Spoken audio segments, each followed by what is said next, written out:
is the main goal of this? So I break down Alpha and Omega. This is what was said by Jehovah. Because we all know no one birthed Jehovah. No one gave Jehovah or put Jehovah in this world like how we came from the womb of our mothers. 9 months carried on, and then, the world we enter. But we all born from somebody. We all come from somebody. So we have a beginning. Stemming from our mother, our great-grandmothers, our ancestors. We see the root on down. Just if you go all the way back to Adam and Eve.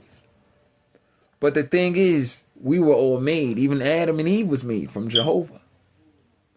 But Jehovah God, was he made? Was he born? Far as we know, Jehovah always was. So with that being said, this is why he include himself or sum himself up as the Alpha and the Omega.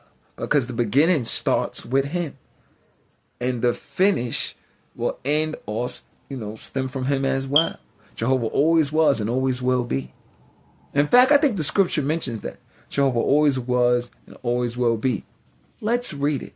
Let's go to Revelation chapter 1, verse 8. You see I have here the Bible. You see it's still closed, so we're going to open it up. To Revelation chapter 1, verse 8, and we're going to read what it says. Now remember, no one birthed Jehovah. He always was here, always was, and always will be. There's no ending of Jehovah. He would never die, unlike human beings. See, we have a due date. But also, we have a time also, right, when we would experience everlasting life. Jehovah promises that. So this is how we know for a fact it will happen. Because we know Jehovah's word is good. You know how somebody said, my word is my bond. But you can't really hold people up to that, right? Because some people, they don't really keep their word. But with that being said, Jehovah's word is way beyond whatever he's saying. As we look into the Bible, we read it. We know his prophecies has came into actual real life, right? Real lifetime. So just as Titus chapter 1 verse 2, like I always mention, which I learned from my good brother Yuri Brunt, how Jehovah cannot lie. It's the same. So if he cannot lie, so we know for a fact. In other words, what's the opposite of a lie? So he's the truth. Whatever Jehovah says is facts.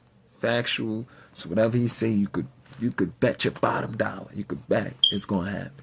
So with that being said, this is what it says on Revelation chapter 1 verse 8. Jehovah always was and always will be. Just as he promised us that we will soon be like Jehovah. Always will. And always, will be. Everlasting life. But this is what it says on Revelation chapter 1 verse 8. So if you look on it.